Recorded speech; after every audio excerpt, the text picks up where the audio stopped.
মানে অনেকদিন টাচে নেই, অনেকদিন টাচে নেই, পড়াশোনার মধ্যে নেই, এবং তারা জানতে চায় কিছু, ঠিক আছে? একদম বেসিক থেকে যেগুলো জানতে চায় তাদের জন্য এই ক্লাসটা হবে, ঠিক আছে? আর যারা মোটামুটি অ্যাডভান্স লেভেলে আছো, এই ক্লাসটা না করলেও হবে, সাবজেক্টের ক্লাসগুলো, ঠিক আছে? বুঝতে পেরেছো আশা করি? একটু প্রত্যেকে রেসপন্স করো, ঠিক আছে? আমি কিন্তু এখানে ক্লাসে আমি উম, যেগুলো পড়াবো সেগুলো সবাই তোমরা জানো, সবকিছু জানো। তবে কিছু মানে কিভাবে পড়তে হবে, কি কি ইনফরমেশন আমি মানে নতুন কিছু ইনফরমেশন যদি আমি তোমাদের দিতে পারি, সেইগুলো অবশ্যই দেব। আর এখানে যে মক টেস্টটা হচ্ছে না, মক টেস্ট, এবারে অনেকে বলছে যে স্যার নোটস দিন, ঠিক আছে? নোটস বিষয়টা আমি অতটা প্রেফার করি না। নোটস পড়ে খুব একটা এফেক্টিভ হবে না বলে মনে হয়। বাজারে অনেক বই আছে। আমি যেটা সাজেস্ট করব, তোমরা যারা অ্যাডমিশন নিয়েছো এখানে, আমি যেমনভাবে প্রতিদিন রুটিন ওয়াইজ আমি ক্লাস নিচ্ছি, মানে মক টেস্ট নিচ্ছি প্রতিদিন। এবার দু চারজন আজকে আমাকে এসএমএস করলো যে স্যার প্রতিদিন যেহেতু পরীক্ষা হচ্ছে সেই কারণে একটা করে টপিক হলে ভালো হয়, ঠিক আছে? যেমন ধরো আজকে দুটো হয়ে গেছে, একটা তোমার দুর্যোগ বিপর্যয়, আর একটা ওই বায়ুর ক্ষয়কার্যের ফলে গঠিত, দুটো হয়ে যাচ্ছে, একটু বেশি হয়ে যাচ্ছে। তো সেই কারণে একটা করে নেওয়ার কথা বলছে, রিকোয়েস্ট করছে। আমি ভেবেচিন্তে দেখবো সবাই কি চাইছে, তাহলে আমি একটা করেই নেব, ঠিক আছে? তাহলে পড়তেও, অনেকে তো সবাই কর্মব্যস্ত এখন, এবং সেটা ভালোভাবে পড়তে হবে। এবং কি বলো তোমরা প্রত্যেকে, কি বলো তোমার, আমি তুমি করেই বলছি, ঠিক আছে? প্রত্যেকের মতামতটা একটু বলবে। বলো ওয়াসিম, তাহিদ, সমীর, বলো, রেসপন্স করো, এনিওয়ান। কেমন ভাবে মক টেস্ট নিলে তোমাদের সুবিধা হয় বলো।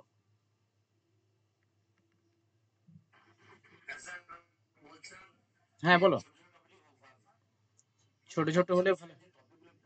হুম। আচ্ছা।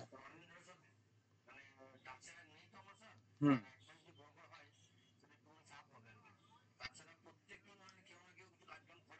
হ্যাঁ সে তো অবশ্যই, এখন কেউ আর বসে নেই, প্রত্যেকে। হ্যাঁ, সেই কারণে প্রত্যেকের হ্যাঁ বলো, তাহির বলো।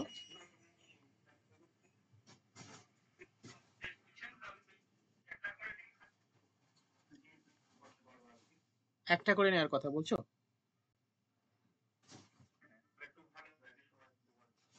ও, ওকে ওকে, ঠিক আছে ঠিক আছে। উম, ঠিক আছে, একটা করেই নেব, অসুবিধা নেই। আজকেরও আমি ওই দুর্যোগ বিপর্যয়ে অ্যাকচুয়ালি সারাদিন পড়ানো ছিল, ঠিক আছে? আবার সেই এখন মানে কোশ্চেনও এখনো 50% করা হয়েছে, ঠিক আছে? এখনো কোশ্চেন কমপ্লিট করতে পারিনি। 10-12টার মতো কোশ্চেন হয়েছে, বাকিটা আমি ক্লাস শেষে কোশ্চেন করে আমি পোস্ট করব, ঠিক আছে?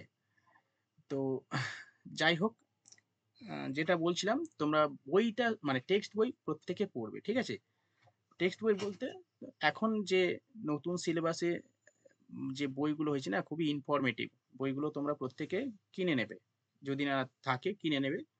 9, 10, 11, 12 বই প্রত্যেকে সাজেস্ট করব এই 9, 10, 11, 12 বইগুলো কিনে নেবে। এবার এখান থেকে তোমরা পড়বে, আশা করি ম্যাক্সিমাম কভার হয়ে যাবে। এবং যে পুরানো যে বইগুলো, হ্যাঁ হ্যাঁ, অনেক বই রয়েছে। প্রথমত যে বইটা আমি সাজেস্ট করব সেটা হচ্ছে তোমার সমরেন্দ্রনাথ মোদক। সমরেন্দ্রনাথ মোদকটা তোমরা ফলো করবে, ঠিক আছে? আচ্ছা, আরেকটা বইয়ের নাম বলছি, অনুজ বরণ সরকার। এখন মনে হচ্ছে খুব একটা মানে খুব বেশি স্কুলে এই বইটা রাখে না, তবে যদি রাখে বা যদি পাও বই থেকে, বই দোকানে এই বইটা নিতে পারো, ঠিক আছে? আর রণজিৎ গড়াং এর বইগুলো এখন আমাদের এইদিকে তো স্কুলে অতটা করছে না। রণজিৎ গড়াং যদি তোমাদের বিভিন্ন জায়গায় রণজিৎ গড়াং যদি থাকে আর কি, রণজিৎ গড়াংটাও পড়তে পারো, ভালো, ঠিক আছে? আচ্ছা, ঠিক আছে। আর সিলেবাস সম্পর্কে মোটামুটি প্রত্যেকের ধারণা রয়েছে তো? সিলেবাস সম্পর্কে একটু রেসপন্স। সিলেবাস সম্পর্কে প্রত্যেকের ধারণা রয়েছে। আচ্ছা, তোমরা যারা মানে মক টেস্ট দিচ্ছ, মানে বুঝতে পারছো, যারা অ্যাডমিশন হয়েছে মানে বুঝতে পারছো তো কিরকম ভাবে অ্যাডমিশন, মানে কিভাবে মক টেস্ট হচ্ছে, এটা কেউ মানে নতুন যারা অ্যাডমিশন হয়েছে, পরীক্ষা দাওনি এরকম কেউ আছো? পরীক্ষা দাওনি, অ্যাডমিশন হয়ে গেছো? আবির, আবির পরীক্ষা দিয়েছো নাকি? ফ্রি মক টেস্ট দিয়েছো তো?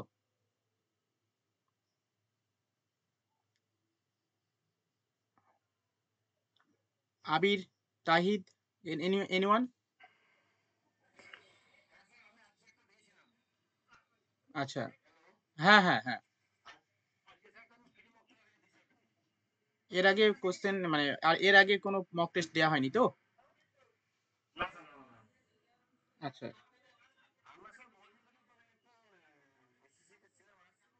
হুম। আচ্ছা আচ্ছা আচ্ছা, ঠিক আছে। ওকে, আমি মক টেস্ট নিচ্ছি অ্যাকচুয়ালি, অনেকে ভালো মার্কস পাচ্ছে, অনেকের খুবই কম পাচ্ছে। আস্তে আস্তে মক টেস্ট দিতে দিতে দিতে দিতে আশা করি ক্লিয়ার হয়ে যাবে। ওকে। প্রসেনজিৎ, সমীর, মক টেস্ট দিয়েছো? মানুষ, মানুষ আজকের, বলো। আচ্ছা, ফ্রি মক টেস্ট দিয়েছো? আচ্ছা, কোশ্চেন। প্রসেনজিৎ, হ্যাঁ হ্যাঁ, তুমি তো ভালো মার্কসও পাও। আমি দেখলাম তো, ফার্স্ট সেকেন্ড তো হও, দেখি, তাই তো? কোশ্চেন কেমন? হুম।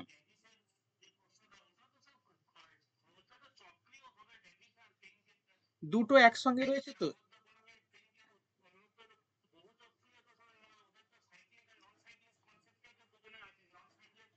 হ্যাঁ হ্যাঁ হ্যাঁ। সাইক হ্যাঁ হ্যাঁ, সাইক্লিকই হবে অ্যাকচুয়ালি। আমি কালকে কালকে যে দুটো প্রশ্ন তুমি তুমি দিয়েছিলে না?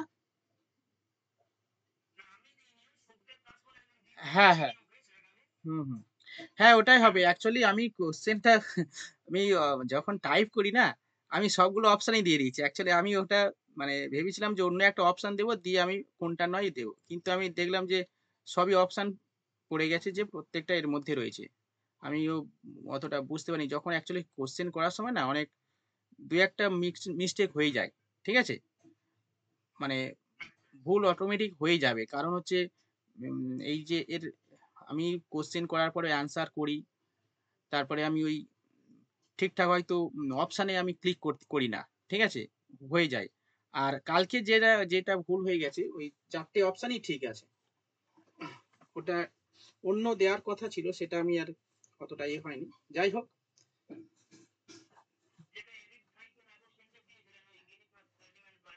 হ্যাঁ হ্যাঁ হ্যাঁ, ওটাই ওটাই। অ্যাকচুয়ালি মানে প্রতিদিন কোশ্চেন করে না খুবই টাফ হয়ে যায়, তবুও আমি করি যাতে প্রিপারেশনটা ঠিকঠাক চলে। ঠিক আছে। যাই হোক, কোশ্চেন প্যাটার্ন কেমন, মানে কোশ্চেন কেমন লাগছে বলো? কোশ্চেন ধরনটা কেমন?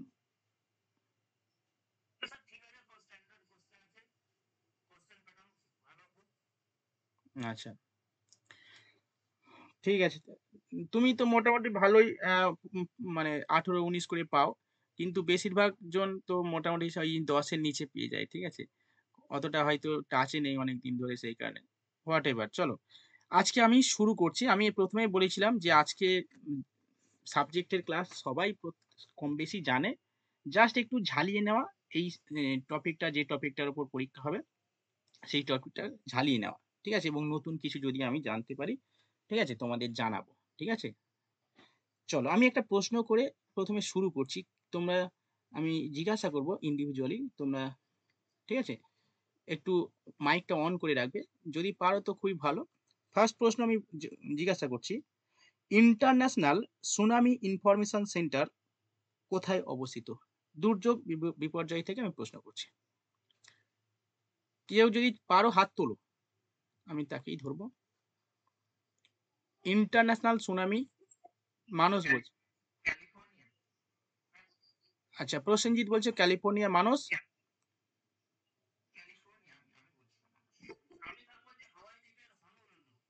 হাওয়াই দ্বীপের হনুলুলু।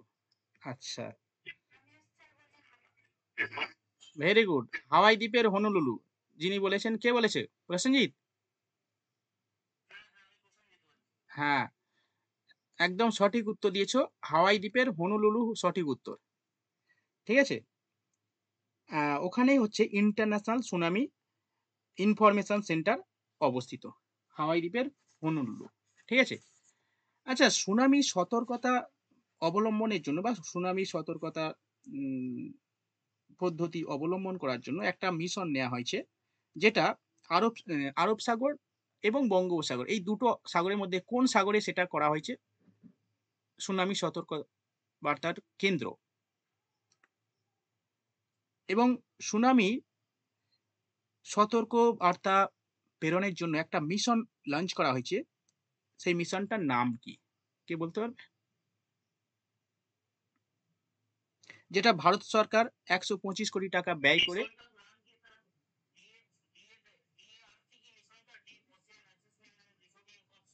বেশ, ভেরি গুড। Dirt mission. একটু প্রত্যেকে লিখে নেবে যে সুনামি সতর্কতা দেওয়ার জন্য, ঠিক আছে, একটা মিশন ভারত সরকার 2004 সালে লঞ্চ করেছে। ঠিক আছে, যেটা ভারত মহাসাগরে এটা ইনস্টলেশন করা হয়েছে। ঠিক আছে, এবং সমুদ্রপৃষ্ঠ থেকে 6 কিলোমিটার গভীরে একটা মিশন করা হয়েছে, যেটার নাম DART mission. DART। What is full form of dirt?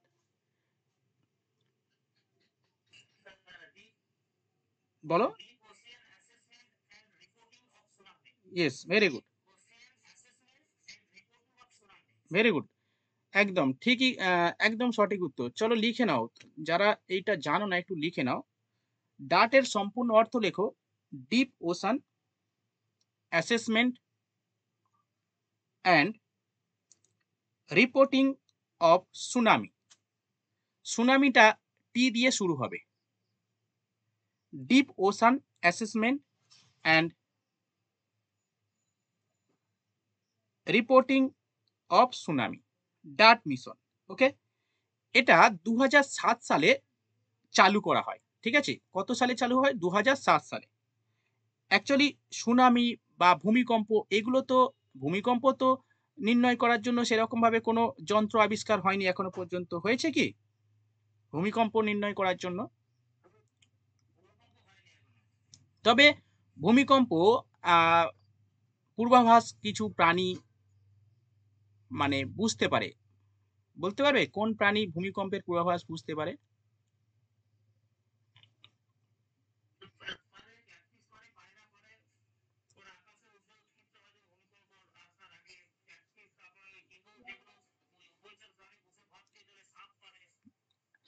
হ্যাঁ, বেশিরভাগ মানে বিশেষ করে কি, হ্যাঁ, জোঁক, জোঁকটা হচ্ছে মানে স্পেসিফিক যদি বলা যায়, জোঁক না সুনামির মানে ভূমিকম্পটা আগে প্রথমে বুঝতে পারে, তারপরে অন্যান্য প্রাণী, যেমন ধরো মাটির ভেতরে যারা থাকে বা এই সমস্ত প্রাণীগুলো সুনামি বুঝতে পারে। তবে এখনো পর্যন্ত সুনামির জন্য, এই সরি সুনামি না, ভূমিকম্পের জন্য কোনো যন্ত্র আবিষ্কার হয়নি। তবে সুনামি সতর্কবার্তা দেওয়ার জন্য ভারত সরকার একটা ইনিশিয়েটিভ লঞ্চ করেছে, যার নাম ডার্ট মিশন। এটা মনে রাখবে 2007 সালে। ওকে, কোথায়? ভারত মহাসাগরে। ওকে, কত কিলোমিটার? সমুদ্রপৃষ্ঠ থেকে 6 কিলোমিটার গভীরে এটা করা হয়েছে। ওকে, এবার সুনামি তো এই সুনামি যেহেতু আমরা পড়ছি, এই সুনামি সম্পর্কে একটু আমরা জেনে নিই। ঠিক আছে, জাপানি শব্দে একটা সুনামি। ঠিক আছে, এগুলো সহজ, মানে এগুলো পারবে। সুনামির দেশ কাকে বলা হয়? জাপানি কে, তাই না? এগুলো সহজ প্রশ্ন। হ্যাঁ, ভারত, হ্যাঁ, ভারত মহাসাগরীয় অঞ্চলে আর কি। ঠিক আছে, ভারত মহাসাগরে। এবারে ভারত মহাসাগরের মধ্যে বঙ্গোপসাগর এবং আরব সাগর দুটোই পড়ছে। ঠিক আছে, ভারত মহাসাগরীয় অঞ্চলে যত ভূমিকম্প হবে বা সুনামি হবে, তার জন্য মানে পুরো অঞ্চলটা কভার করবে আর কি। ওকে, আরেকটা বলি, সুনামির দেশ তো জাপানকে বলা হয়, প্রত্যেকে জানো। এবার বলো আমাকে, সুনামি বা সরি ভূমিকম্পের দেশ বলা হয় জাপানকে। এবার আমাকে প্রশ্নের উত্তর দাও, যে ভূমিকম্প হয় না, পৃথিবীর এমন একটা দেশ আছে যেখানে কোনোদিন ভূমিকম্প হয় না।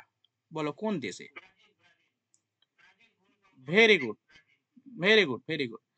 ব্রাজিল হবে সঠিক উত্তর। ঠিক আছে? প্রসেনজিৎ দিয়েছে। তাই তো? ওকে। তো ব্রাজিল হচ্ছে আ এমন একটা দেশ যেখানে কোনো ভূমিকম্প হয়নি, হয় না। আচ্ছা বলো তো কেন হয় না ভূমিকম্পটা? একটু ডিটেইলস যেহেতু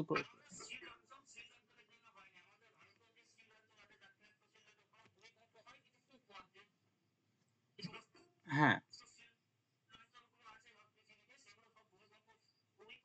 ইয়েস। ঠিকই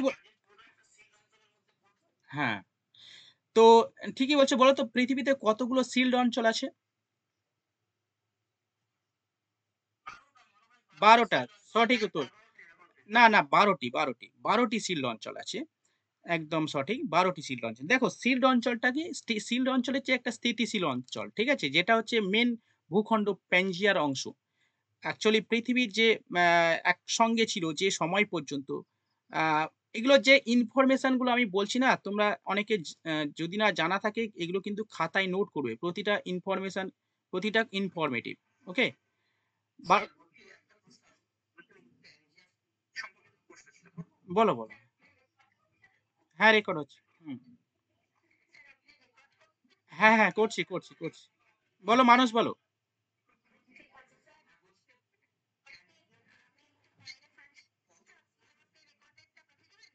ঠিক আছে। হ্যাঁ, হ্যাঁ, হ্যাঁ। ঠিক আছে।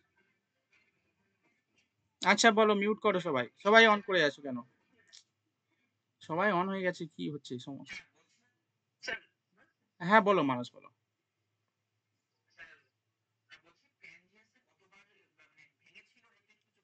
হ্যাঁ, বলো প্যানজিয়া কতবার ভেঙেছিল? হুম, বলতে পারবে কেউ?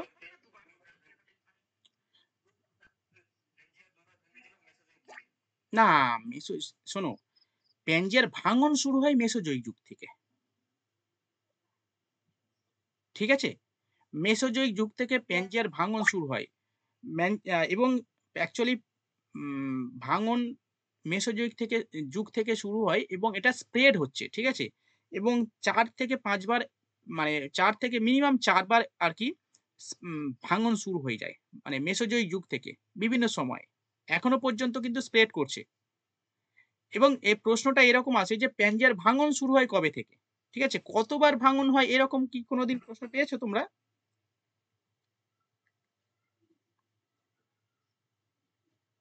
প্রসেনজিৎ পেয়েছো?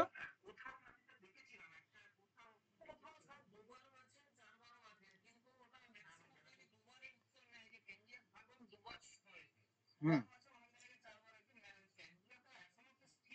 হ্যাঁ, হ্যাঁ, হ্যাঁ, হ্যাঁ। ঠিক আছে। ওই অ্যাকচুয়ালি এগুলো বিভিন্ন ভূতাত্ত্বিক যুগে বিভিন্ন সময় তাদের স্প্রেড হয়, বিস্তার হয়, ভাঙন হয়। সেই কারণে সঠিকভাবে এগুলো বলা মুশকিল আছে। যাই হোক, ছিলাম কোথায় আমরা?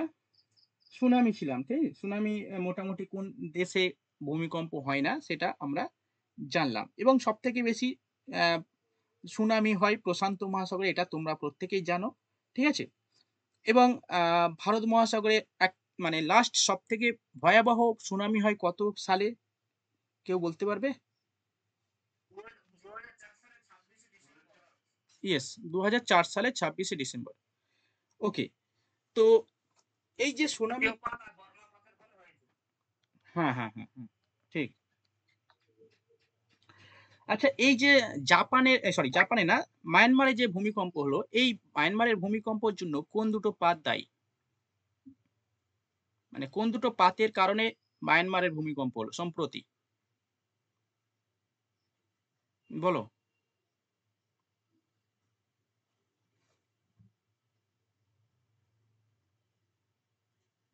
এনিওন?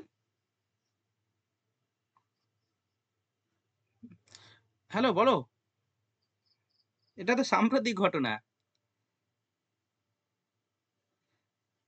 কি হলো সব চুপ করেছে কেন? কোন দুটো পাত হতে পারে? ইন্দো অস্ট্রেলীয় পাত তো রয়েছে। আর কি? ইন্দো অস্ট্রেলীয় পাত, হ্যাঁ, ইন্দো অস্ট্রেলীয় পাত ইন্দো অস্ট্রেলীয় পাত এর সঙ্গে কোন পাতের সংঘর্ষ হয়েছে?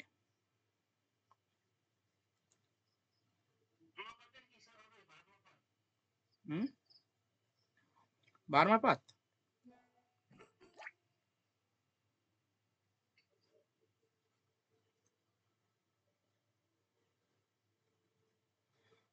বলো প্রসেনজিৎ, পারবে?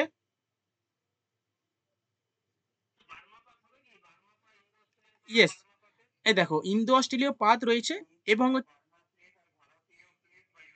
হ্যাঁ, ভারতীয় প্লেট এবং ইউরেশিয়ান প্লেট। ওকে, বার্মা পাত তো অত ছোট। হ্যাঁ, বার্মা প্লেট এবং হচ্ছে ইউরেশীয় প্লেটও সঙ্গে রয়েছে এবং ইন্দো অস্ট্রেলীয় প্লেট। এই দুটো পাতের সংঘর্ষের ফলে এই মায়ানমারের যে ভূমিকম্প হচ্ছে। আচ্ছা, এই মায়ানমারের ভূমিকম্পের ইনটেনসিটি কত? তীব্রতা কত? রিক্টার স্কেলের মান কত? আমি পরীক্ষায় দিয়েছি। 7.7। না, না, 7.7।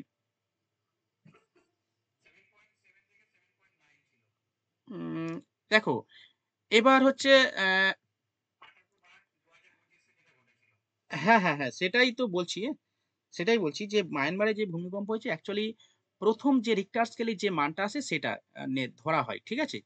তো সেই অনুযায়ী রিক্টার স্কেলে এটা পেপারেও দিয়েছিল এবং তুমি নেটেও পেয়ে যাবে।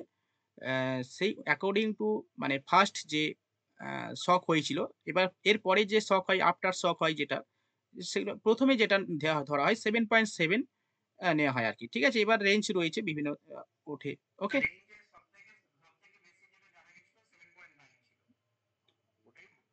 আচ্ছা, আচ্ছা। হ্যাঁ, হ্যাঁ, হ্যাঁ। ঠিক আছে, ওকে। আচ্ছা, যাই হোক, আজকে আমরা দুর্যোগ বিপর্যয় পড়ছি এবং দুর্যোগ বিপর্যয় পড়ার আগে আমি একটা প্রশ্ন জিজ্ঞাসা করেছিলাম। মোটামুটি প্রত্যেকে সঠিক উত্তর দিয়েছে। ঠিক আছে? চলো, এবার আসছি নেক্সট প্রশ্ন। যারা পারবে হাত তুলবে।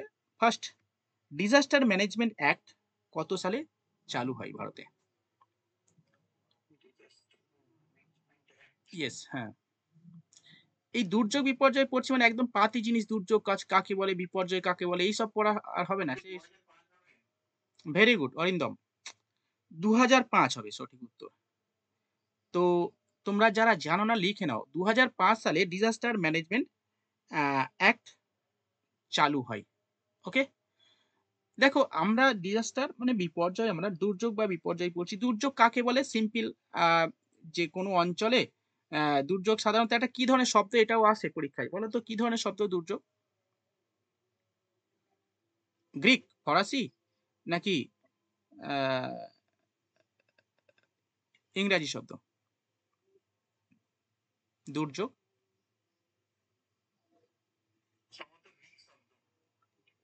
উম ডিজাস্টার বলিনি। দুর্যোগ বলেছি। দুর্যোগ। দুর্যোগ একটা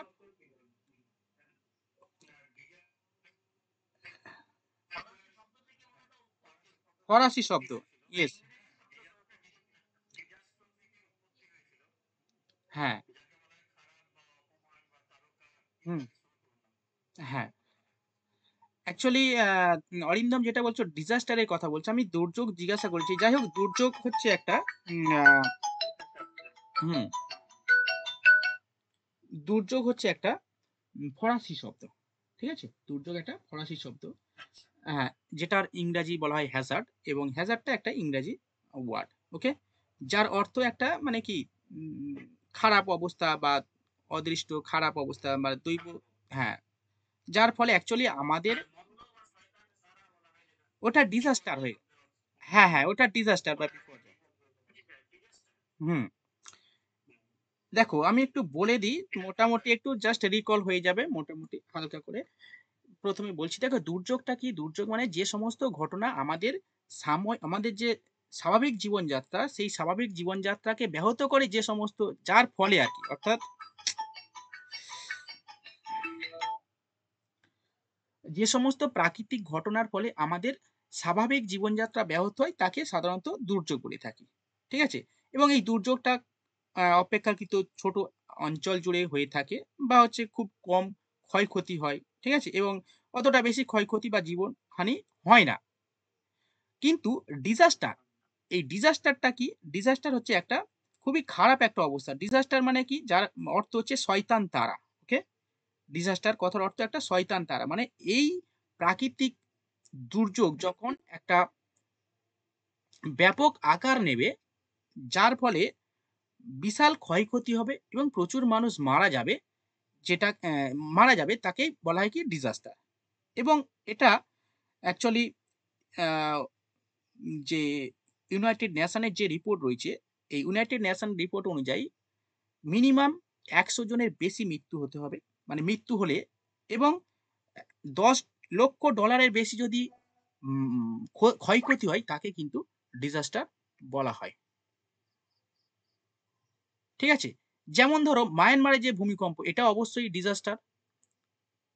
আচ্ছা, এই যে গাজা ধ্বংস হয়ে যাচ্ছে, মানুষ মারা যাচ্ছে, এটা কি? এটা কি ধরনের বিপর্যয়? ডিজাস্টার তো অবশ্যই ডিজাস্টার কিরকম?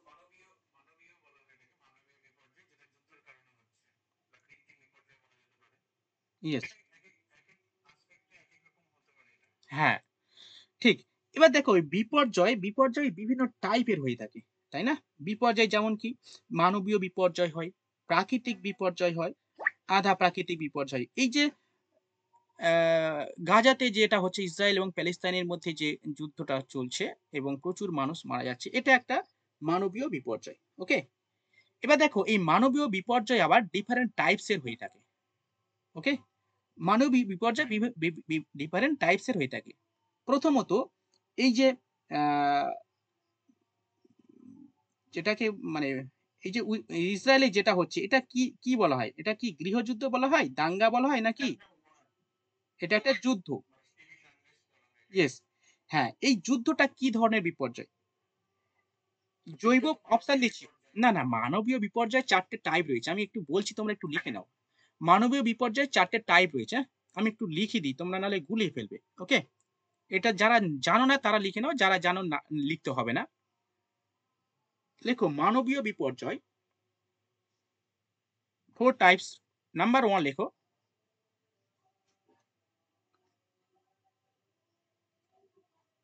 জৈব বিপর্যয়। এই জৈব বিপর্যয়ের মধ্যে কি পড়ছে? প্রথমত ওই যুদ্ধ, লিখে নাও। যুদ্ধ,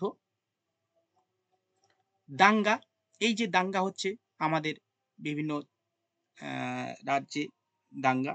দাঙ্গা ঠিক বলা যায় না। আ দাঙ্গা টাইপ আরকি। ঠিক আছে? দাঙ্গা, জনবিস্ফোরণ, দাবানল। এই দাবানল হলো ক্যালিফোর্নিয়াতে। বলো কি ধরনের বিপর্যয় এটা? এটাও একটা জৈব বিপর্যয়। দেখো এই সাম্প্রতিক ঘটনা আমাদের পড়তে হবে, এই যেহেতু দুর্যোগ বিপর্যয় পড়ছি তো আমাদের সাম্প্রতিক ঘটনাগুলোকে বেশি এমফাসাইজ করতে হবে। ঠিক আছে? সাম্প্রতিক যে ঘটনাগুলো হচ্ছে এগুলোর বেশি জোর দিতে হবে। যেমন ক্যালিফোর্নিয়া যে দাবানল হলো, হুম? মানে প্রচুর ধ্বংসাবশেষ মানে ধ্বংস হলো। এটা একটা কিন্তু জৈব বিপর্যয়। মহামারী, ইউট্রোফিকেশন এগুলো সবই জৈব বিপর্যয়ের মধ্যে পড়ছে। ওকে? নেক্সট আরেকটা মানবীয় বিপর্যয় আছে তার নাম লেখো রাসায়নিক বিপর্যয়। রাসায়নিক বিপর্যয়।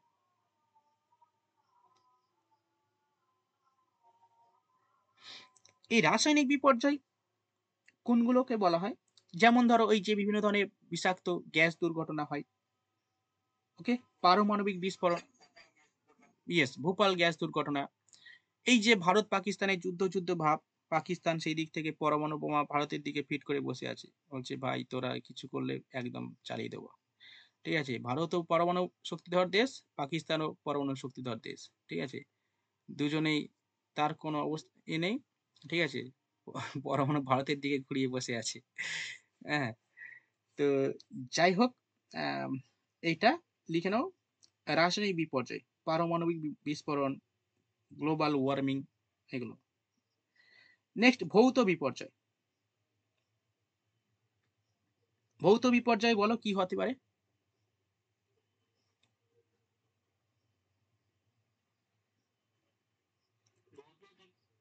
আর্সেনিক লেখো, আর্সেনিক দূষণ। হ্যাঁ, ইয়েস। হুম। লেখো কৃত্রিম ভূমিকম্প। যেমন মাঝে ওই কিম জন উ নর্থ কোরিয়ার প্রেসিডেন্ট কিম জং উন প্রশান্ত মহাসাগরের মাঝে মাঝে বড় মানে টেস্ট করে, প্রশান্ত মহাসাগরে টেস্ট করে, পারমাণবিক বিস্ফোরণ ঘটিয়ে প্রশান্ত মহাসাগরে টেস্ট করে। একটা সময় করেছিল 2017 সাল নাগাদ একটা বিস্ফোরণ ঘটিয়েছিল কিম জন উন প্রশান্ত মহাসাগরের তলদেশে, এবং তার ফলে ভূমিকম্পও হয়েছিল। তো এটা হচ্ছে কি একটা জৈব বিপর্যয়, কৃত্রিম ভাবে ভূমিকম্প যখন ঘটানো হয়, ওকে, জৈব বিপর্যয়ের মধ্যে পড়ছে। আর্সেনিক দূষণ, ওকে, এছাড়াও নদীর পাড়ের ভাঙন, এগুলো সব জৈব বিপর্যয়, ভৌত বিপর্যয়ের মধ্যে পড়ছে, ওকে। আচ্ছা, আরেকটা বিপর্যয় আছে, সেটা হচ্ছে কি অর্থনৈতিক বিপর্যয়, নতুন একটা কনসেপ্ট, ওকে। অর্থনৈতিক বিপর্যয়, অবশ্যই অর্থনৈতিক বিপর্যয় এখনকার সময় খুবই মানে প্রাসঙ্গিক। কেন? কারণ বিভিন্ন সময়ে ওয়ার্ল্ড ইকোনমি একটা বিভিন্ন ভাবে আর কি, বিভিন্ন কারণে আর কি তার প্রভাব ফেলছে, ফলে হচ্ছে ইকোনমির ক্ষেত্রে একটা বিপর্যয় তৈরি হয়ে যাচ্ছে। যেমন করোনার সময় যেটা হলো, করোনার ফলে সারা পৃথিবীব্যাপী একটা বিপর্যয় চলে এসছে, ইকোনমিক মানে যেটাকে বলা হয় ডিজাস্টার, ওকে। স্পেশালি 2019 সাল থেকে।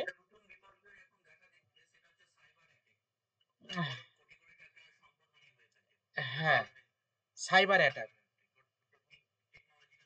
একদম একদম, সাইবার অ্যাটাক এবং হচ্ছে ডিজিটাল অ্যারেস্ট, এটা খুবই সাম্প্রতিক সময়ে ডিজিটাল অ্যারেস্ট, সাইবার অ্যাটাক, এগুলো মানে ভয়াবহ একটা বিপর্যয় বলা যেতে পারে।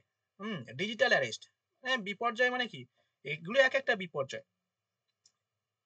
সাইবার অ্যাটাক তো আমরা বিভিন্ন সময় যাদের ব্যাংক অ্যাকাউন্ট থেকে টাকা তুলে নিচ্ছে, বৃদ্ধ স্পেশালি যারা ওল্ড এজ রয়েছে তাদেরকে বেশি টার্গেট করে এক্ষেত্রে। এবার হচ্ছে ডিজিটাল অ্যারেস্ট, এটা কিন্তু সম্প্রতি 2 থেকে 5 মাসের মধ্যে এই সব মানে সব থেকে বেশি এটা চলছে, ডিজিটাল অ্যারেস্ট। মানে হোয়াটসঅ্যাপে কল করবে, সবাই জানো কম বেশি, হোয়াটসঅ্যাপে কল করবে, কল করে তারা হচ্ছে এমন কিছু কেস বলবে যেন মানে হচ্ছে তুমিই করেছো, অরিজিনালি করেছো, এবং সঙ্গে সঙ্গে তোমার কাছ থেকে বিভিন্ন তোমার নামে কেস ফাইল হয়েছে হ্যান ত্যান বলে আর কি, তোমার নামে কেস ফাইল হয়েছে, এবং এখান থেকে মুক্তি পাওয়ার জন্য মানে এগুলো যদি কেউ জানে মানে একটা মান সম্মানের মানে জায়গায় তোমাকে ফেলে রাখবে। মিউট করে দাও, এই কার ইয়ে চলছে আর কি, হ্যাঁ, ভিডিও, ঠিক আছে। এবং এমন ভাবে তোমাকে মানে মেন্টালি প্রেসার তৈরি করে দেবে, সঙ্গে সঙ্গে ওখান থেকে তোমার টাকা পয়সা মানে ফিনিশ করে দেবে। এটা হচ্ছে এখন একটা বিপর্যয়, ডিজিটাল অ্যারেস্ট, ঠিক আছে। তো এবার দেখো, এই তো ডিজাস্টার তো মোটামুটি তোমরা কম বেশি জানলে। তো মানবীয় বিপর্যয়টা আমি বললাম। এরপরে রয়েছে আধা প্রাকৃতিক বিপর্যয় রয়েছে, তোমরা জানো যে জল ছাড়ার ফলে এটা হয়ে থাকে আধা প্রাকৃতিক বিপর্যয়। এখন যেটা পাকিস্তান মানে ফল ভোগ করবে আধা প্রাকৃতিক বিপর্যয় সব থেকে বেশি, সিন্ধু জল চুক্তি, এটা তো ডিসমিস করেছে ইন্ডিয়া। আচ্ছা, এটা আমি এক কোশ্চেন করি, বলো তো সিন্ধু জল চুক্তি কত সালে নেওয়া হয়, মানে জলচুক্তি কত সালে হয়?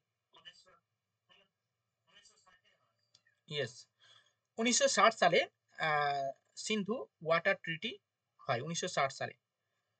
আচ্ছা, ঠিক আছে, এবার আমাকে বলো, আহ, মানুষ বলো, এই সিন্ধু ওয়াটার ট্রিটি হয় ভারত এবং পাকিস্তানের মধ্যে, ওকে। 1960 সালে সিন্ধু ওয়াটার ট্রিটি হয়। তো এই যে সিন্ধু জল বন্টন চুক্তি হয়, এর ফলে ভারত কত পার্সেন্ট জল পেত এবং পাকিস্তান কত পার্সেন্ট জল পেত, মোট যে টোটাল যে ওয়াটার তার মধ্যে? এনিওয়ান?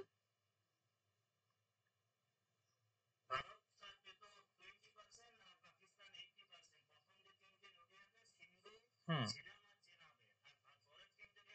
হ্যাঁ,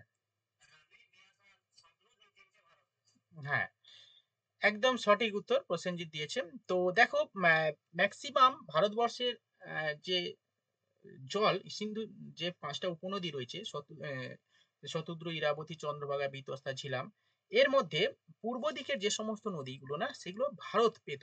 পূর্ব দিকে নদী বলতে শতদ্রু, ইরাবতী আর হচ্ছে বিপাশা, এই 3টে নদীর জল ইউজ করে ভারত। আর পশ্চিম দিকে যে নদীগুলো আছে যেমন ঝিলাম, তোমার হচ্ছে ইরাবতী, ইরাবতী তো না, চন্দ্রভাগা, ঝিলাম, চন্দ্রভাগা, হ্যাঁ চন্দ্রভাগা বা চেনাব সেম, ঠিক আছে, চন্দ্রভাগা যা আর চেনাব দুটো নাম, ঝিলাম, চন্দ্রভাগা আর হচ্ছে সিন্ধু। হ্যাঁ, এই তিনটে নদীর জল ইউজ করে, মানে ব্যবহার করতো আর কি, মানে ওই চুক্তির মাধ্যমে পাকিস্তান ইউজ করতো, এবং যার জলের পরিমাণ প্রায় 70 থেকে 80% জল পাকিস্তান পেত। ঠিক আছে, এটা হচ্ছে ইনফরমেটিভ, এগুলো আমাদের জানতে হবে। হ্যাঁ, এগুলো আলোচনা হচ্ছে, মানে এগুলো আমাদের জানতে হবে, এগুলো কারেন্ট টপিক, এগুলো খুবই মানে পরীক্ষার জন্য খুবই মানে ভাইটাল। ওকে, আচ্ছা এরপরে আরেকটা প্রশ্ন করছি, পলি, পলি বলো, এই যে সিন্ধু ওয়াটার ট্রিটি হয়, একটা মধ্যস্থকারী সংস্থা ছিল যার তত্ত্বাবধানে কিন্তু এই সিন্ধু জল চুক্তি হয়, বলো কার তত্ত্বাবধানে এই চুক্তিটা হয়? না না, তোমার কাছে আসছি আমি, অন্য কয়েকজনের কাছে জিজ্ঞাসা করি। পারবে পলি? আচ্ছা ঠিক আছে, মমিন, রাজীব, সমীর, শুভেন্দু, তাহিদ, তুষার, হবে?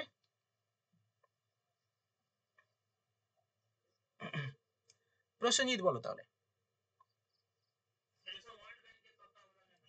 ইয়েস, হ্যাঁ, ওয়ার্ল্ড ব্যাংকের তত্ত্বাবধানে এই সিন্ধু জল চুক্তিটা হয়। ওকে, এগুলো তোমরা লিখে নাও। ওয়ার্ল্ড ব্যাংকের তত্ত্বাবধানে এই সিন্ধু জল চুক্তি সম্পূর্ণ হয়। ঠিক আছে, চলো এবার দেখো, এই দুর্যোগ বিপর্যয় সম্পর্কে মোটামুটি আমরা ডিজাস্টার, দুর্যোগ এগুলো আমরা করলাম। প্রাকৃতিক দুর্যোগ তো জানো, বন্যা, খরা, এগুলো প্রাকৃতিক দুর্যোগ, এগুলো একটু। এবার দেখো, এই যে খরা বা বন্যা, এই খরা বা বন্যাগুলো ভারতে যে খরা হয়, ভারতের সব থেকে বেশি, আচ্ছা বন্যা প্রথমে আসি, ভারতের সব থেকে বেশি বন্যা প্রবণ রাজ্যের নাম কি? সব থেকে বেশি কোন রাজ্যে বন্যা হয়? ইয়েস, অসম। হ্যাঁ, আসাম অববাহিকাতে সব থেকে বেশি বন্যা হয়। ঠিক আছে, তো কেন, কারণ হচ্ছে বলো কেন, কেন এখানে সব থেকে বেশি বন্যা হয়? এনিওয়ান? প্রসেনজিৎ বলো।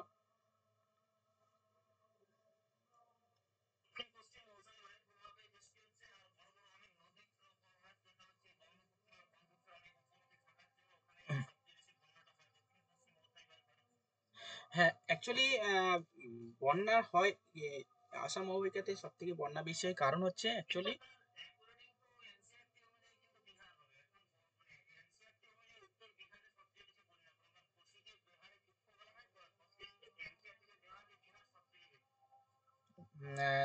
বিহারে এখন বলছে কত পার্সেন্ট বলছে ওখানে?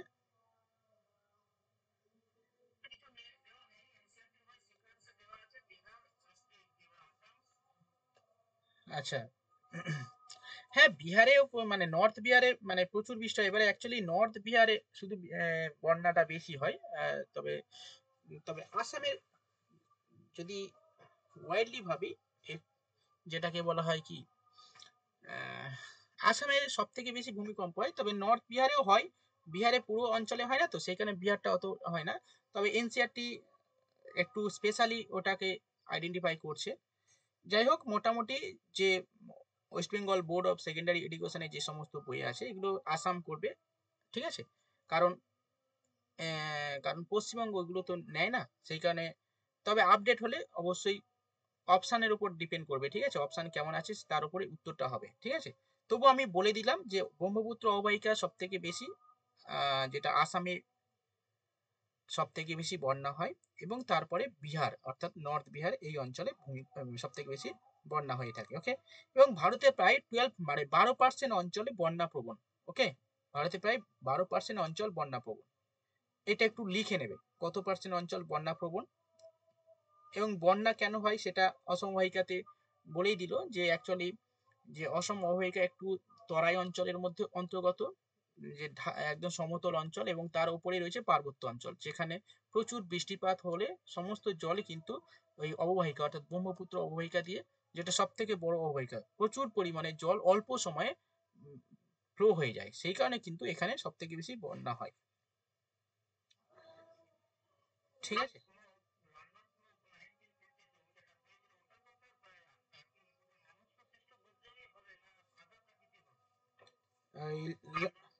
হ্যাঁ, লন্ডন স্মোক যেটা, এটা কিন্তু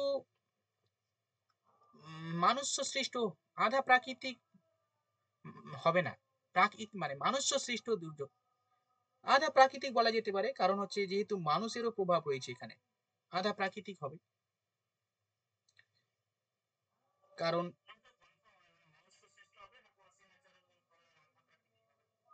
মানুষ সৃষ্ট ফুলই হবে না, কোয়াসি ন্যাচারাল হবে। মানুষ সৃষ্ট পুরোটাই হবে না, কুয়াশি ন্যাচারাল হবে। কারণ হচ্ছে কুয়াশা তো মানুষ তৈরি করতে পারে না, মানুষের ফলে যে হয়, যে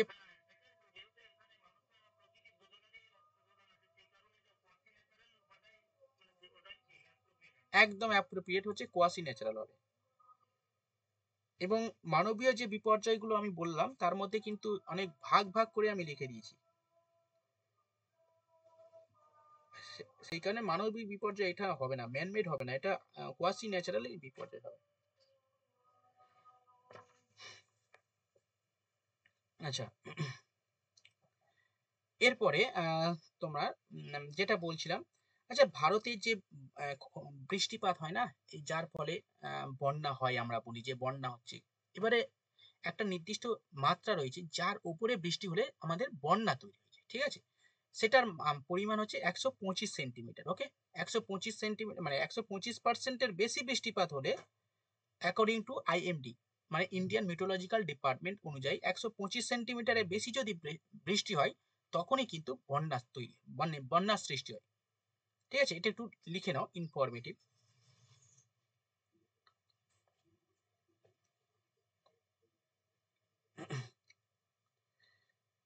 আচ্ছা, নেক্সট,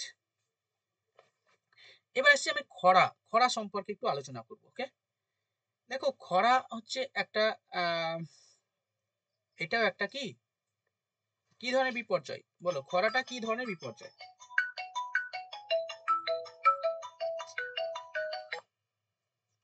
হ্যাঁ পৃথা, হ্যাঁ আজকে তোমার ক্লাস ক্লাস ছিল না?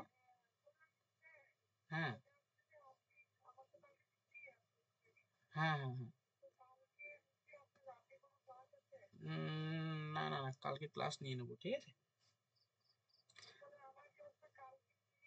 হুম হুম। হ্যাঁ হ্যাঁ হ্যাঁ, ঠিক আছে। আমি তোমাকে একটু পরে ফোন করি। হুম, ঠিক আছে, চলো। আচ্ছা, খরাটা হচ্ছে কি ধরনের বিপর্যয় বলো? এটা একটা প্রাকৃতিক বিপর্যয়। হুম, ইয়েস। দেখো প্রাকৃতিক বিপর্যয় এর মধ্যে হচ্ছে এই খরাটা হচ্ছে একটা পুঞ্জীভূত বিপর্যয়, মানে কি, এটা অনেক দিন ধরে হতে হতে জমা হতে হতে হতে হতে হয়, ঠিক আছে। তো পুঞ্জীভূত বিপর্যয়টা কি একটু লিখে নাও, মানে কোনগুলো পুঞ্জীভূত বিপর্যয়ের মধ্যে পড়ছে, একটু আমাদের জানতে হবে। ওকে, চলো লেখো পুঞ্জীভূত বিপর্যয়। যেমন ধরো খরা, লেখো খরা, বন্যা, এই যে তাপপ্রবাহ, এখন যে তাপপ্রবাহ চলছে বিভিন্ন জেলাতে, যদিও বৃষ্টির কারণে সেটা কমে যাচ্ছে, এই যে তাপপ্রবাহ মানে মানে দিনের পর দিন এটা চলতে থাকে ক্রমাগত, যখন আহ বাড়তে থাকে তার মাত্রা, সেটাকে বলা হয় পুঞ্জীভূত বিপর্যয়। তার মধ্যে কোনগুলো রয়েছে, যেমন খরা, বন্যা, তাপপ্রবাহ, বা হচ্ছে যখন শৈত্যপ্রবাহ, যেটা শীতকালের সময় যেটা হয়ে থাকে, আস্তে আস্তে আস্তে আস্তে দিনের পর দিন আস্তে আস্তে টেম্পারেচার লো হতে থাকে, এগুলো হচ্ছে শৈত্য বিপর্যয়, শীতকালে হয়ে থাকে। আর এখন যেটা হচ্ছে তাপপ্রবাহ, এগুলো একটা পুঞ্জীভূত বিপর্যয়।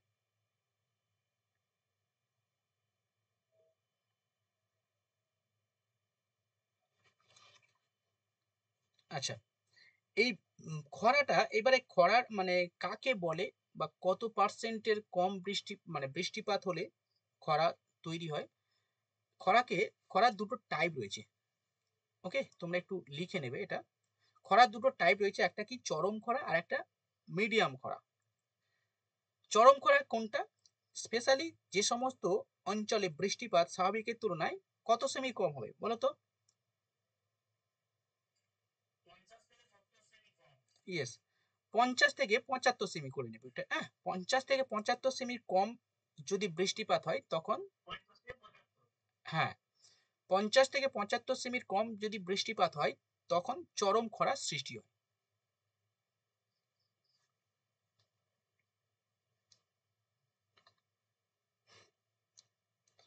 আরেকটা লেখো মধ্যম খরা, মানে নর্মাল খরা যেটাকে বলা হয়। এখানে বৃষ্টিপাত লেখো 25 সেমি, লেখো 25 থেকে 50 সেমির কম বৃষ্টিপাত হলে তাকে মধ্যম খরা বলে।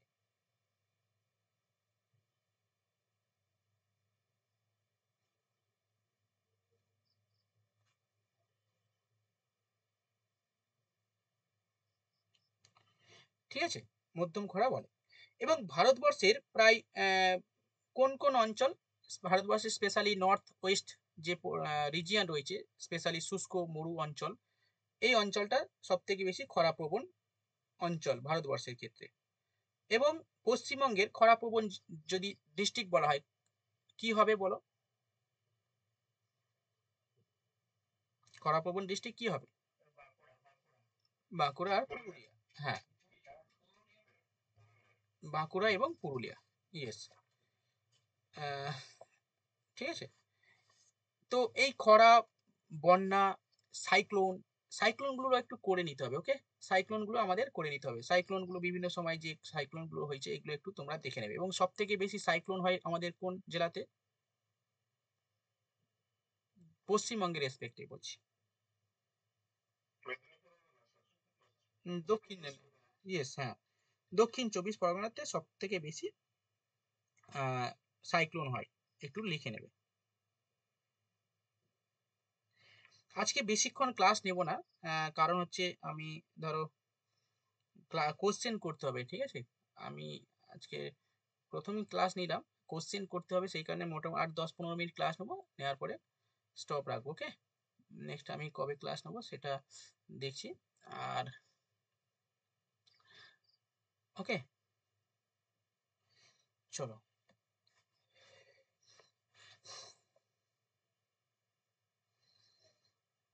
এবার আমি একটা কোশ্চেন করি, তোমরা বলো।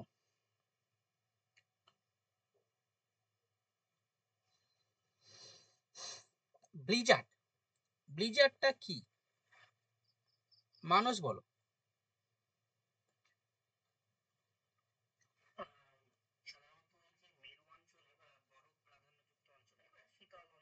হুম,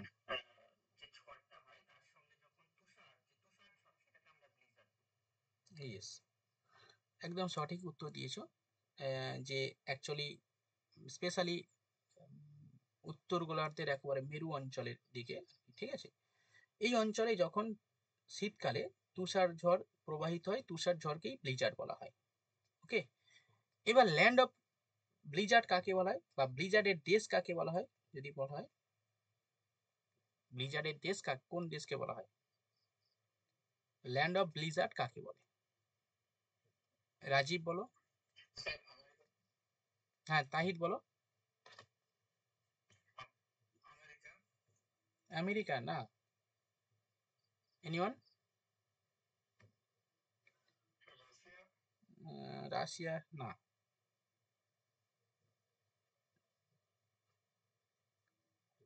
তুষার?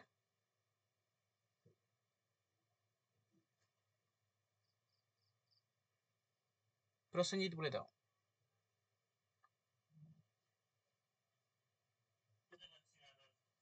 আন্টার্কটিকা, আন্টার্কটিকাকে ল্যান্ড অফ ব্লিজার্ড বলা হয়। ওকে, কারণ হচ্ছে আন্টার্কটিকাতেও সারা বছরই তো সব উচ্চ অক্ষাংশে থাকে, সারা বছরই তুষার ঝড় হয় না, সেখানে আন্টার্কটিকাকে ল্যান্ড অফ ব্লিজার্ড বলা হয়, লিখে নাও। এবং ভারতের রেসপেক্টে যদি বলা হয় যে কোথায় ভারতে ব্লিজার্ড দেখা যায়, ভারতের কোন অঞ্চলে, তো স্পেশালি জম্মু কাশ্মীরটা তোমরা বলে দিতে পারো, ঠিক আছে? জম্মু কাশ্মীর, অরুণাচল প্রদেশের কিছু অংশ বা হচ্ছে উত্তরাখণ্ড, ওকে? এই অঞ্চলে আমাদের শীতকালে স্পেশালি অল্প সময়ের জন্য আর কি ব্লিজার্ড হয়ে থাকে। আর যদি বলে ল্যান্ড অফ ব্লিজার্ড বলা হয়, তাকে আন্টার্কটিকাকে বলা হয়।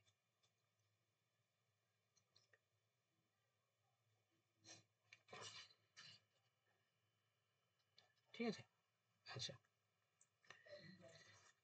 এই হলো মোটামুটি। আরো কিছু ইনফরমেশন রয়েছে, যেমন হরপা, এটা একটা সাম্প্রতিক আহ, একটা দুর্যোগ যেটাকে বলা হয় হরপা বান। এই হরপা বানটা কি, এটা তোমরা সবাই জানো যে পার্বত্য অঞ্চলে যদি অল্প সময়ের মধ্যে প্রচুর পরিমাণে বৃষ্টি হয়, যেটাকে বলা হয় মেঘ ভাঙা বৃষ্টি। এই মেঘ ভাঙা বৃষ্টির ফলে প্রচুর পরিমাণে জল, আহ, জল মানে মানে জলের সঙ্গে মেঘের যে কি বলবো, বরফের মতো চাই হঠাৎ করে ল্যান্ডে পড়ার পরে ল্যান্ড সমেত, ওই জল সমেত আর কি প্রচুর পরিমাণে ল্যান্ড, যেটাকে বলে কাদার স্রোত, যখন প্রবাহিত হয় সেটাকে বলে হরপাবান। শুধু জল প্রবাহিত হয়, জলের সঙ্গে প্রচুর পরিমাণে কাদার স্রোত প্রবাহিত হয়, এটাকে বলা হয় হরপাবান। হরপাবান তো এখন নিয়মিতই চলছে, প্রতি বছরই প্রায় হতে থাকছে হরপাবান, ঠিক আছে? যেটা 2013 সালে ব্যাপক মাত্রা হয়েছিল উত্তরাখণ্ডে হরপাবান। তো এখনো কিন্তু এই হরপাবান, কোন যদি বলে হরপাবান সব থেকে বেশি কোথায় হয়? হ্যাঁ, উত্তরাখণ্ডে সব থেকে বেশি হরপাবানটা হয়ে থাকে। আহ, এবং সব থেকে বেশি এখানেই হয়ে থাকে আর কি। এবং প্রচুর 2013 সালে যেটা হয়েছিল, প্রচুর মানুষ মারা গেছিল, তাই না, হরপাবানে। আচ্ছা, এবার আসছি দাবানল। দাবানলটা তো এখন খুবই কারেন্ট টপিক, তাই না? কারেন্ট টপিক দাবানল, কারণ ক্যালিফোর্নিয়ার দাবানল হয়ে গেছে, এখন আর হয়নি। যখন ট্রাম্প প্রেসিডেন্ট নির্বাচিত হয় সেই সময় আর কি। তো দাবানল হচ্ছে কি, যখন কোনো অল্প মানে কোনো একটা অঞ্চলে বিভিন্ন কারণে হতে পারে, সেটা প্রাকৃতিক কারণ হতে পারে বা হচ্ছে মানবীয় কারণ হতে পারে, যখন বনভূমিতে আগুন লেগে যায়, বিস্তীর্ণ অঞ্চলে অরণ্যের আগুন লেগে যায়, যেখানে নেভানো খুবই দুঃসাধ্য হয়ে পড়ে, তো সেটাকে দাবানল বলা হয়ে থাকে, ঠিক আছে? মানে আগে কি হতো, দাবানল ন্যাচারালি হতো, এখন কিন্তু দাবানল ম্যানমেড হয়ে যাচ্ছে, ওকে? তো ম্যানমেড কেন হচ্ছে, কারণ মানুষের অ্যাক্টিভিটির কারণে হচ্ছে। স্পেশালি আমাজন যে রিজিয়ন রয়েছে, আমাজন এই রিজিয়নে আস্তে আস্তে মানুষের বসতির কারণে মানুষ সেই অঞ্চল জঙ্গল কেটে মানে তাদের ল্যান্ড প্রসার করছে বা বিভিন্ন ধরনের ইন্ডাস্ট্রি করছে, ফলে কি হচ্ছে, মানুষ ইচ্ছা করে জঙ্গলে আগুন লাগিয়ে দিচ্ছে, যে পুড়ে গেলে ওই অঞ্চলটা তাদের হয়ে যাচ্ছে। তো এইরকম ভাবে আস্তে আস্তে আমাজন অঞ্চলে তো এরকম ভাবে আস্তে আস্তে প্রায় 40% ধূলিসাৎ হয়ে গেছে। কিছুদিন আগে 2023 সম্ভবত হবে, তাই না, যেটা আমাজনে প্রচুর দাবানল হলো, 23, খুব সম্ভবত 23 হবে, 23 সালে। তো এবং সম্প্রতি যে ক্যালিফোর্নিয়া যে দাবানল হলো, এবং এই দাবানলে প্রচুর ক্ষয়ক্ষতি হয়, যেটা মানে ন্যাচারালি এবং ম্যানমেড হয়ে থাকে আর কি, ওকে? এবার দাবানলের দেশ কাকে বলা হয়, বলো? অস্ট্রেলিয়াকে দাবানলের দেশ বলা হয়, ঠিক আছে? আচ্ছা, এবার আমি এখান থেকে একটা প্রশ্ন করি, যে ক্যালিফোর্নিয়াতে যে দাবানল হলো, এই দাবানলের জন্য কে দায়ী, বলো?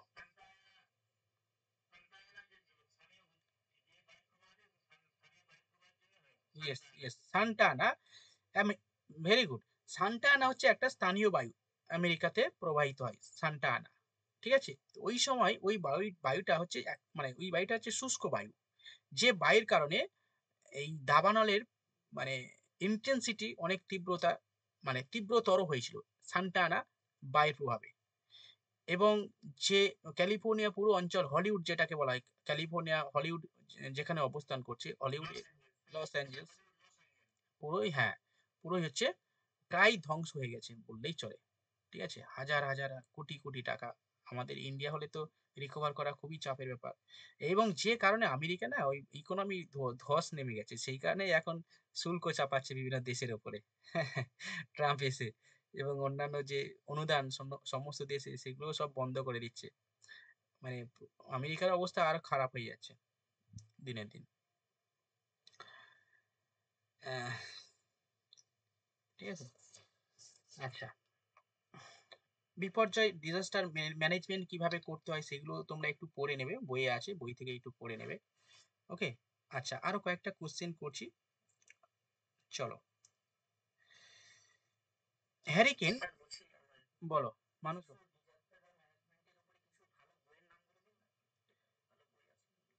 শুধু ডিজাস্টার ম্যানেজমেন্টের উপর বই হবে না, অ্যাকচুয়ালি সেটা করতে পারো, মানে কিন্তু অত স্পেশালি পড়ার দরকার নেই। দুর্যোগ বিপর্যয় বা এরকম নাকি, মানে কি বলতে চাইছো?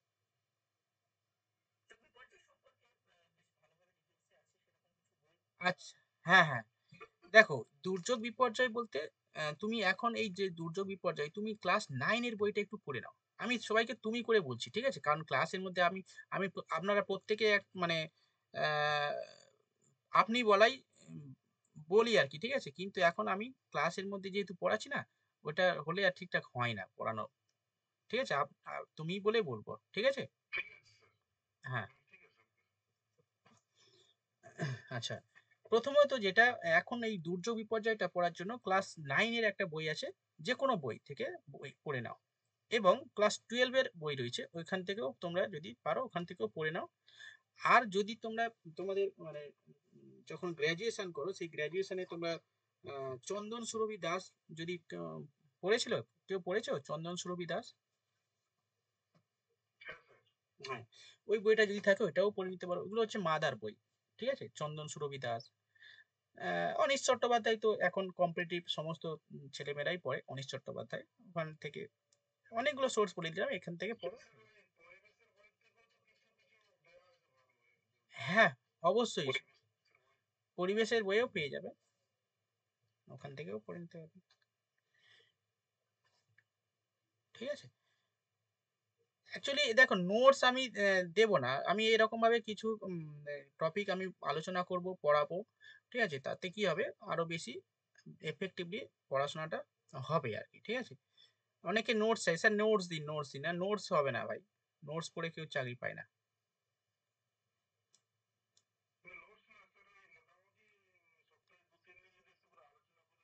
হ্যাঁ, সেটা আমি করার চেষ্টা করব, সেটা আমি করার চেষ্টা করব, কারণ এটা আমি করতাম না, অনেকে রিকোয়েস্ট করতে হচ্ছে, ঠিক আছে, ক্লাস নেওয়ার জন্য। আচ্ছা, হ্যাঁ হ্যাঁ হ্যাঁ,